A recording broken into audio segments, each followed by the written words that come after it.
always spend Christmas alone. Not because I don't have family, but because I prefer the silence. No noise, no lights, no forced cheer. Just me and the cold air. This year, I decided to camp out near the Pine Hollow Ridge, a stretch of forest known for its heavy snowfall and quiet trails. It was remote, isolated, and quite untouched by the holiday madness. Exactly what I wanted. When I arrived, snow was already falling in thick, soft flakes. I set up my tent, lit a small fire, and sat back to enjoy the silence. But the silence didn't feel the same as usual. It was heavier somehow, like the woods were holding their breath. I ignored it at first. The cold can play tricks on you. The mind wanders, but as night settled in, I noticed something odd. No wildlife sounds at all. No rustling, no owls. Not even the crunch of distant footsteps from hikers who sometimes passed through. Just nothing. Around 10 p.m. I heard the first sound. A jingle. Soft, slow, almost delicate. Like a single Christmas bell swaying in the wind. I froze.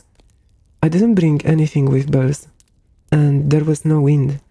The jingling faded, and I tried convincing myself it was ice falling from the trees, or metal shifting as the temperature dropped. But then it came again, closer. Each chime was spaced out, almost rhythmic, like it was moving, walking.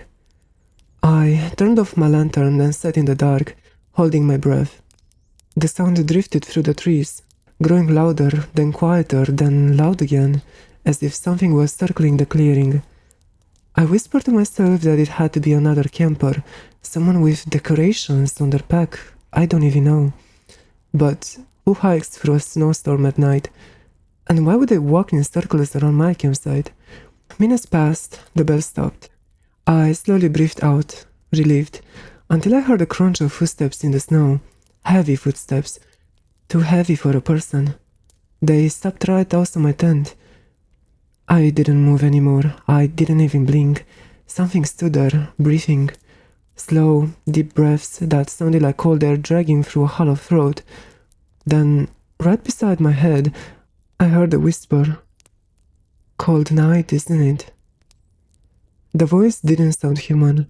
It was raspy, layered, like several voices speaking at once, just like a skinwalker. I wanted to scream, but my voice was trapped somewhere inside my chest. The thing circled the tent again, slow and deliberate, dragging something across the snow. When it stopped a second time, I gathered the courage to unzip the smallest corner of my tent, just an inch, to peek outside. At first, I saw only darkness. Then it stepped into view.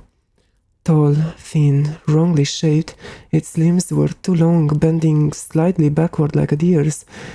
Its skin was pale and stretched tight over bone, but the worst part was its face. It was wearing something resembling a mask, carved wood, painted in red streaks like smeared blood. The mask had a twisted grin carved into it, and hanging from its antlers were small metal bells. Each time it moved, the bells chimed. The creature tilted its head slowly, as if smelling the air. I shut the zipper quietly and forced myself to stay absolutely still. For a long moment, nothing happened. Then a single bell rang right above my tent entrance. It was leaning over me. "Warm," it whispered. "You're warm." I felt fingers press gently into the fabric of my tent, tracing over my body through the material. Slow, curious, almost playful. Anyways, I held my breath until spots filled my vision. After an eternity, the bells chimed again. Farther away this time, then farther, then gone completely. I didn't sleep. I just waited, listening to every shift of snow, every drip of water, terrified that the bells would return. When the sun finally rose, I packed everything in minutes, shaking so badly I dropped half my gear. But as I hurried back to the trail, I noticed something in the snow near my tent. Footprints, massive ones, not round like a bear's or narrow like a deer's. They were human-shaped but stretched, unhuman, like the feet had too many joints. And beside them, hanging from a low branch was a single rusty bell. It swayed gently in the morning breeze. I left it there. I didn't look back. And every Christmas since, when the night is quiet and the snow starts to fall, I swear I still hear it.